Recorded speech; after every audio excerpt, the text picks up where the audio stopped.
la grâce et l'opportunité.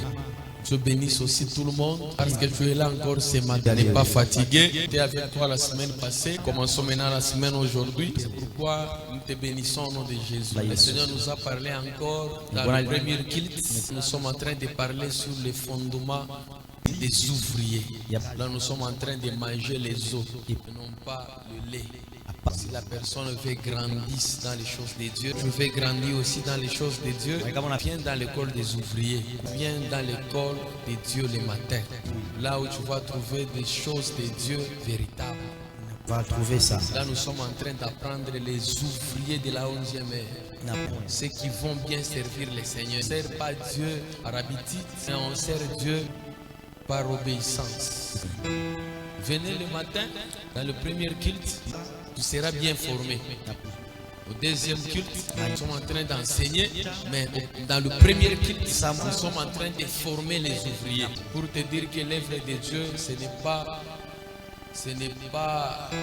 des choses à s'amuser avec. Pour te dire que l'œuvre de Dieu, nous devons servir Dieu et le faire l'œuvre de Dieu avec sérieuxité. Nous sommes en train de manger, de bouffer les autres.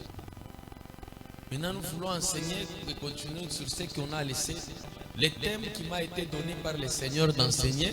Le Seigneur m'a parlé d'enseigner sur un thème qui est très très important. J'ai aimé de ce thème-là. Voici le thème que je suis en train de décortiquer. M'a inspiré sur ça, sur un point et sur un thème qui est nommé la mission du Saint-Esprit. Je suis en train d'expliquer sur la mission du Saint-Esprit. C'est ce que nous allons nous partager un peu ce matin. C'est un bon message. C'est un message pratique. Que ça ne puisse pas rester toujours comme ça. Que le message soit pratiqué. J'avais dit la fois passée notre thème à 5 chapitres. Donc la semaine passée, j'avais volé avec des aigles. Mais aujourd'hui, j'aimerais un peu descendre pour faire faciliter, pour faire comprendre l'auditoire un peu. La semaine passée, c'est seulement les aigles qui avaient bien compris. Parce que j'ai parlé dans tous les 4 branches. La Bible dit que les champs étaient arrosés par 4 fleuves. Donc les champs étaient arrosés par 4 fleuves. Il n'est d'autre que les stratégies d'un sermon. Selon Paul a dit que vous prêchez en connaissance, en révélation, en prophétie et en doctrine. C'est ce qu'on avait vu la fois passée. Maintenant, j'aimerais expliquer, je donne d'abord notre plan de juridiction. Chapitre 2, quelle est la mission du Saint-Esprit? Chapitre 3, c'était pourquoi la mission du Saint-Esprit. 4e chapitre, comment faire la mission du Saint-Esprit. Et le 5e chapitre, quand est-ce qu'il faut le faire? Premier chapitre, c'était l'introduction du message. 2e chapitre, quelle est la mission du Saint-Esprit? 3e chapitre, pourquoi la mission du Saint-Esprit?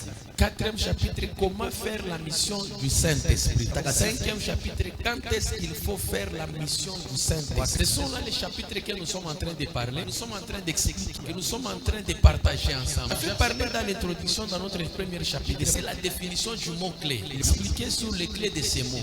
Et j'avais dit la mission n'est d'autre que le travail, la fonction, la tâche, exercice dans les temps. La mission aussi, c'est un ministère. Il y a beaucoup de choses selon la définition. Moi-même, j'ai donné seulement ces 4 ou bien 5. J'ai parlé de la mission pour dire que c'est un travail, l'œuvre, une fonction, c'est la tâche à exercer dans le temple, ou bien c'est un ministère. J'ai parlé aussi sur le Saint-Esprit. Le Saint-Esprit n'est d'autre que Dieu. Selon Jean chapitre 4, verset 24. Les vrais adorateurs adorent le Père en esprit et en vérité. En bref, par définition, Dieu est esprit. C'est ça la définition du Saint-Esprit. Le Saint-Esprit est Dieu. Dieu est esprit, c'est affiché. Il faut que ceux qui l'adorent l'adore en esprit. Et voici la définition du Saint-Esprit. Si le Saint-Esprit est Dieu, je n'en disconviens pas. Il peut toutefois prendre n'importe quelle dimension, n'importe quelle forme et n'importe quelle image. C'est là où vous allez constater quelque part, on a mentionné le Saint-Esprit pour dire qu'il est l'image du vent. L'eau, il peut représenter aussi le souffle. C'est ça, ce sont là les images que le Saint-Esprit peut prendre. Et toute forme prendra le Saint-Esprit à un message. Vraie définition, la définition réelle du Saint-Esprit. Bref, c'est Dieu. Vous connaissez cela. C'est Dieu qui est, le Saint-Esprit est Dieu. C'est ça la définition du Saint-Esprit. Elle prend n'importe quelle forme. Je dis bien, il peut prendre la forme du vent, le souffle, même le feu. On nous dit des langues semblables à des langues de feu est apparu sur leur tête. Jusqu'à ce qu'elle commencera même à parler dans d'autres langues. De nouvelles langues lorsque le Saint-Esprit a pris la forme du feu. Il peut aussi prendre la forme ou bien l'image ou bien d'autres choses, peut-être l'air ou bien le vent. C'est comme ça même l'eau. La Bible nous dit il y avait un bruit, le vent semblable à une flamme de feu qui était apparu aux chambres hautes. On connaît tout le monde. On voit Actes chapitre 1 verset 8. C'est ça notre texte de base. Vous serez, ne quittez pas d'abord Jérusalem. Attendez un moment. Attendez ce que le Père a promis. Car dans les derniers temps, recevez une puissance. Et la puissance sera survenue sur vous. Et vous serez mes témoins. On a énuméré là où le Saint-Esprit va commencer l'action. Donc nous serez mes témoins en Judée, à Jérusalem et jusqu'à l'extrémité de la terre. J'avais expliqué la fois passée que nous sommes un peuple d'extrémité de la terre. La promesse est pour vous et ceux qui viendront. Parmi ceux qui viennent, va venir. Là, on a beaucoup vu ça. J'ai expliqué sur la mission du Saint-Esprit. Là, on était d'abord en Genèse, c'est-à-dire au commencement de tout. Selon Genèse chapitre 1, la Bible nous dit l'Esprit du Seigneur s'est mouvé au-dessus des eaux. J'avais expliqué sur quelque chose dans la révélation. J'ai parlé sur le verbe se mouver. Il s'est mouvé au-dessus des eaux. L'action de se mouver, en hébreu on dit, c'est-à-dire il est en train de pondre les œufs. Et lui qui va pondre les œufs, on l'appelle, on voit la poule.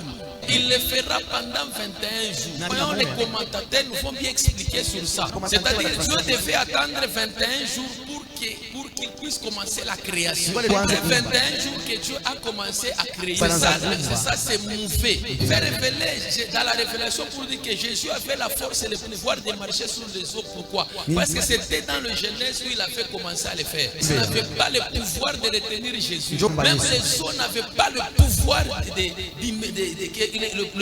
les eaux n'avaient pas de pouvoir de retenir Jésus. Bien Jésus soit immergé dessus. Pourquoi? Il avait ce pouvoir-là de défier même la science. C'est une personne qui était vraiment remplie du Saint-Esprit. La Bible nous dit il avait même défié la force et la puissance de la présence. Selon la science, la Bible nous dit tout ce qui est jeté ne va toujours. Ce qui m'avait étonné, la personne est remplie du Saint-Esprit. La pesanteur n'a pas pu supporter la personne. C'est-à-dire c'est lui qui est rempli du Saint-Esprit. Il va dominer, surmonter.